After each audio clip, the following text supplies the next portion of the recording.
Honda அவங்களோட 25th anniversary எடிஷனுக்காக 2-3 special edition விட்டுருக்காங்க. அதில் நீங்கள் ஸ்க்ரீனில் பார்த்துட்டு இருக்கிறது SP125 ஆனிவர்சரி எடிஷன். ஸோ இது ஸ்பெஷல் எடிஷனாக இந்த தீபாவளிக்கு இன்ட்ரடியூஸ் பண்ணியிருக்காங்க. ஸோ நீங்கள் ஸ்க்ரீன்லேயே பார்ப்பீங்க, டேங்க்கில் வந்துட்டு ஆனிவர்சரி எடிஷன் அப்படிங்கிற ஒரு பேஜிங்குமே கொடுத்துருக்காங்க. ஸோ இந்த SP125 ஸ்பெஷல் எடிஷனில் என்ன சேஞ்சஸ் பண்ணியிருக்காங்க அப்படிங்கிறது பார்ப்போம். நீங்கள் ஸ்க்ரீன்லேயே பார்க்குற மாதிரி அப்பியரன்ஸ் வைஸ் சின்ன சேஞ்சஸ் பண்ணியிருக்காங்க. இந்த SP125ல் உங்களுக்கு 2 கலர்ஸ் வந்துட்டு விட்டுருக்காங்க. அதோட ப்ரைஸ் டீட்டெயில்ஸ் கீழே டிஸ்கிரிப்ஷனில் ஆட் பண்ணுறேன். இப்போ டேங்க்கை பார்த்துட்டிங்கன்னா 25th ஆனிவர்சரி எடிஷன் அப்படிங்கிற ஸ்டிக்கருமே இருக்குது. உங்களுக்கு 2001லேருந்து 2025 வரை இருக்கும். இந்த பர்டிகுலர் கலரோட பேர் வந்து matte steel black metallic. So இது சைட்லேயே பார்த்துட்டிங்கன்னா ஸ்டிக்கர் கிராஃபிக்ஸ் அதுக்கு தகுந்தாப்பில் ஒரு கோல்டன் கலர் வித் இதில் கொடுத்துருப்பாங்க. லெஃப்ட் ஹேண்ட் சைடில் பார்த்தீங்கன்னா சைரன் ப்ளூ மெட்டாலிக்னு ஒரு ஆப்ஷன் இருக்குது. இப்போ நீங்கள் ஸ்க்ரீனில் பார்க்குற steel black matte black metallic.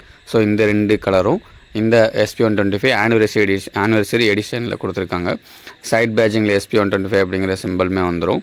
So side stickers எல்லாமே டிட்டோ. இப்போ SP125 நார்மல் மாடல் இருக்கு இல்லைங்களா, அதில் என்ன வருதோ அதே ஸ்டிக்கர் கிராஃபிக்ஸ் தான். கலர்ஸ் மட்டும் மாற்றி கொடுத்துருக்காங்க. அண்ட் அலாய்ஸ் வந்து இந்த தடவை கோல்டன் கலர் ஃபினிஷ்லுமே கொடுத்துருக்காங்க. நல்லாவே இருக்குது. அந்த ஸ்டிக்கருக்கு என்ன கலர் கொடுத்துருக்காங்களோ அதே கலர் தான் வந்துட்டு உங்களுக்கு கோல்டன் கலரில் அந்த அலாய் வீல்ஸுமே வருது. மற்றபடி ஹெட்லேம்ப்ஸ் ஆகட்டும், உள்ள அந்த TFT மீட்டர் கன்சோலு, அதை கண்ட்ரோல் பண்ணக்கூடிய ஸ்விட்ச் கியர்ஸ், மற்ற எந்த ஒரு டெக்னிக்கல் ஸ்பெசிஃபிகேஷன்லேயும் அவங்க எதுவும் வந்துட்டு மாற்றலை.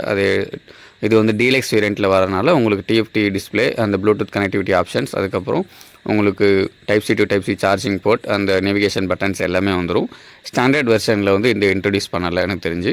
ஒன்லி டீலக்ஸ் வெர்ஷனில் மட்டும் தான் வருது. ப்ரைஸ் டீட்டெயில்ஸ் அது கீழே டிஸ்கிரிப்ஷனில் ஆட் பண்ணுறேன். உங்களுக்கு நார்மல் வெர்ஷன் டிஸ்க்கு அதுக்கப்புறம் ட்ரம்முக்கும் உங்களுக்கு இந்த ஆனிவர்சரி எடிஷன் 3க்குமே உங்களுக்கு ப்ரைஸ் டீட்டெயில்ஸ் அப்டேட் பண்ணுறேன். இது வந்து September 22 அந்த நியூ GST ப்ரைஸோடு வரும். அண்ட் இன்ஜினை பொறுத்தவரை ஆர்டினரி வெர்ஷனில் வர மாதிரி தான் கொடுத்துருக்காங்க. அதில் எந்த ஒரு சேஞ்சஸும் பண்ணல. ஒன்லி ஃபிசிக்கல் லுக்கை வந்துட்டு மாற்றிருக்காங்க. உங்களுக்கு கலர்டு அலாய் வீல்ஸ் ஆகட்டும், ஸ்டிக்கர் கிராஃபிக்ஸ் மாற்றிருக்காங்க. அந்த ஆனிவர்சரி எடிஷன் பேஜிங் ஸ்டிக்கருமே வந்துடுது. மற்றபடி எந்த ஒரு சேஞ்சும் இல்லை ஸ்பெக் வைஸ்.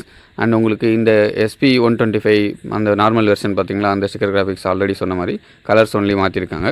அண்ட் இந்த ஆனிவர்சரி எடிஷன் SP125 மாதிரி உங்களுக்கு Activa 110லையுமே ஆனிவர்சரி எடிஷன் வரும்.